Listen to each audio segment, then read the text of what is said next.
না না ফুটিয়ে দিয়েছিলাম, তাহলে এরা একমাত্র বেদাত ছিল, আর কায়নাতের সকল কিছু ফুটিয়েছিল। তখন তারা বলেছিল, এই স্মরণ করেছিল বালাগাল উলা বিকামালিহি কাশাফাত তুজা বিজামালিহি হাসানাত জামিউ খিসালিহি সাল্লু আলাইহি ওয়া আলিহি। এই অর্থ কি জানেন? বালাগা মানে পরিপূর্ণতা বলতে, বালাগাল উলা, উলা মানে উচ্চতার বলতে, পরিপূর্ণতা উচ্চতা কি করে পৌঁছে দেন। বালাগাল উলা বিকামালি পরিপূর্ণতা, আল্লাহ নবী পরিপূর্ণ। আল্লাহ নবী কি কেউ যদি বিন্দু পরিমাণ সম্পূর্ণ কয়, এনার যদি কয় উনিও এলাফিনাফি করতে আকার হয়ে যাবে, এই কথা নেবে বলে তার ইমান থাকবে না। তাহলে আসল আল্লাহ নবী পরিপূর্ণ। আল্লাহ নবী কি কামালিয়ত দিয়ে দুনিয়াতে আপনার আল্লাহ তাআলা তাকে পাঠিয়েছেন, আবির্ভাব করেছেন, এনার শুভাগমন করে সুবহানাল্লাহ। কাশাফাত তুজা বিজামালিহি, তিনাকে এমন সৌন্দর্যতা দান করেছেন। কাশাফাত তুজা বিজামালিহি, জামাল মানে সুন্দর, তিনি এমন সুন্দরতা নিয়ে দুনিয়াতে আগমন করলেন। তাহলে আমি বলবো অমাবস্যার রাত্রে যদি আকাশের দিকে তাকাই, কি দেখি? পূর্ণিমা। সেখানে আকাশের দিকে তাকালে তারকারা দেখতে পাই।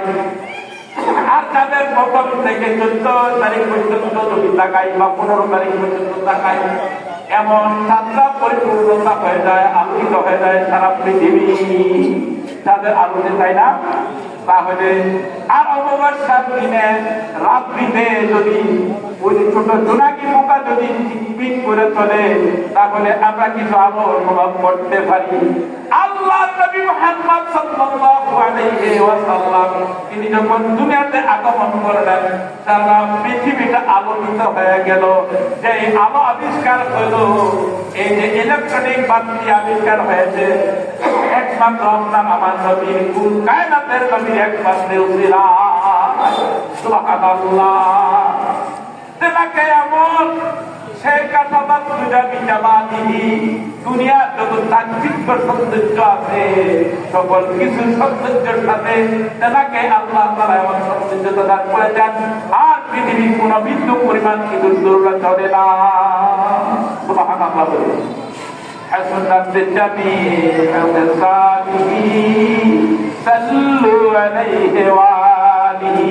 হাসানাত কি? তেনার আচার আচরণ, তেনার আচার আচরণ সৌন্দর্যের আকার।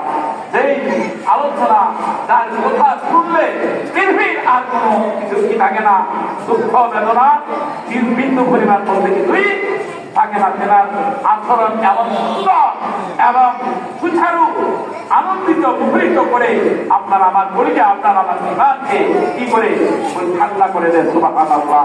যে নবীকে দেখি নাই, সেই নবীকে বিন্দু পরিমাণ আপনি অন্তরে বিশ্বাস থেকে যদি আপনি একবার করে দরুদ করে আল্লাহুম্মা সাল্লি আলা সাইয়্যিদিনা মুহাম্মাদ ওয়া আলা আলিহি ওয়া সাহবিহি ওয়া বারিক এটুকু করেন, তাহলে আল্লাহ রাসূল বলেন, মান যারাকা ফি ফারাদাতানি ওয়াজাবাত লাহু শাফাআতি।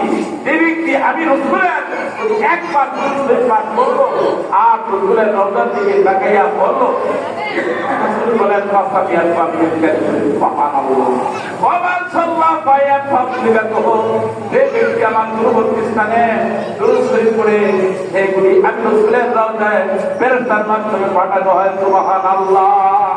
এই জন্য বলা মান সাল্লা আলাইয়া সাল্লাল্লাহু আলাইহি ওয়াসাল্লাম, যে ব্যক্তি একবার দরুদ শরীফ পাঠ করে, তাহলে আপনার আমলনামা থেকে, আমার আমলনামা থেকে 10টি গুনাহ মাফ, 10টি মান সাল্লা আলাইহিল্লাহ মান সাল্লা আলাইহি সালাতান ওয়াহিদাতান, একবার দরুদ শরীফ পড়ার কারণে আল্লাহ তাআলা তার 10টি সম্মান বাড়িয়ে দেন। সুবহানাল্লাহ।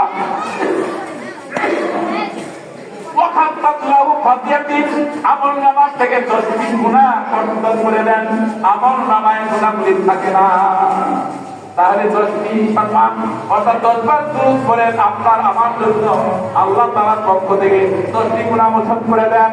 ওয়ারুফি আল্লাহু আল-জান্নাতি, এবং 10টি মর্যাদা আপনাকে আমাকে বলন্দ বৃদ্ধি করিয়ে দেন। সুবহানাল্লাহ।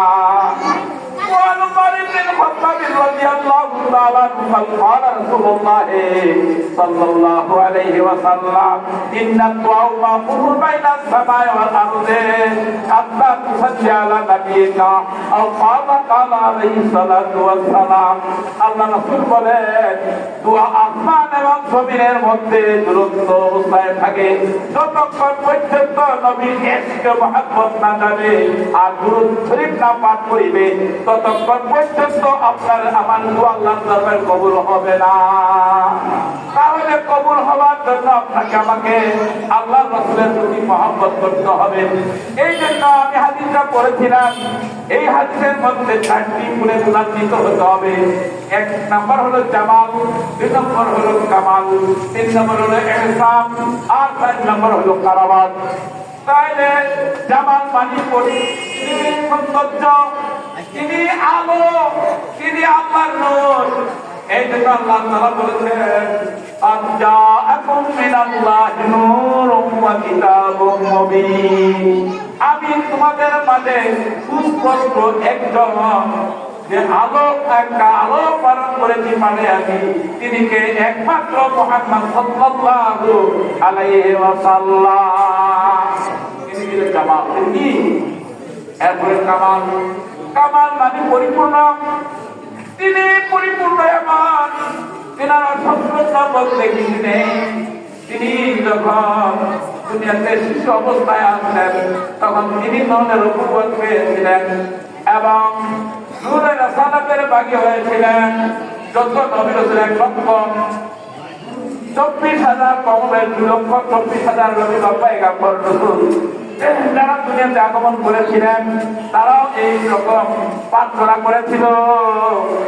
আমাদের যে মূসা আলাইহিস সালাম আল্লাহর নবী, তিনি বলেছিলেন আমি যদি এই নবী না হইয়া আখির জামানার নবীর একজন উম্মত হতে পারতাম তাহলে আল্লাহর কাছে আমি কতই না ভাগ্যবান হতাম। সুবহানাল্লাহ।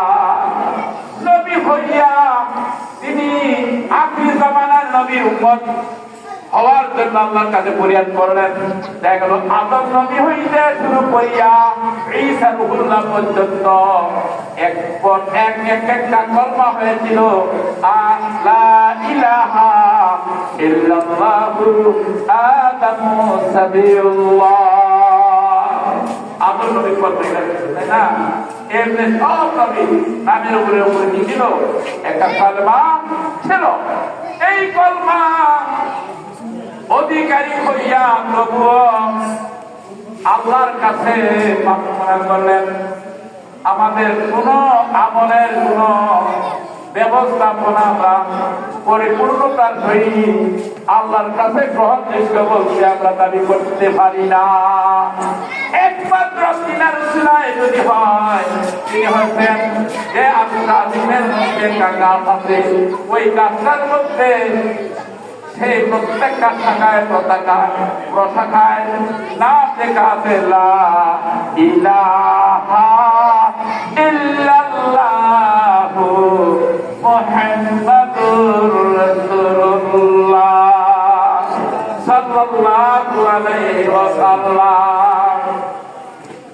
তিনি একমাত্র আল্লাহর রাসূল, তিনি কামালাত নিয়ে এসেছেন।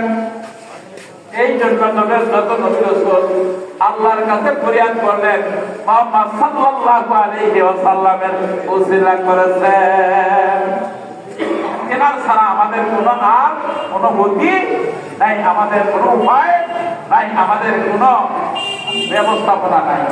তাহলে রিয়াজুল জান্নাত, এই জান্নাতের বাগানটা বুঝতে, তাহলে রিয়াজুল জান্নাতের মধ্যে একমাত্র বলেছেন আল কাবুর রাউযাতুম মিন রিয়াজিল জান্নাহ। জান্নাতের মধ্যে যে ব্যক্তি অধিবাসী হতে চায় তাহলে ওই ব্যক্তির স্থানটা হবে একমাত্র প্রিয় হাবিব সাল্লাল্লাহু আলাইহি ওয়াসাল্লাম।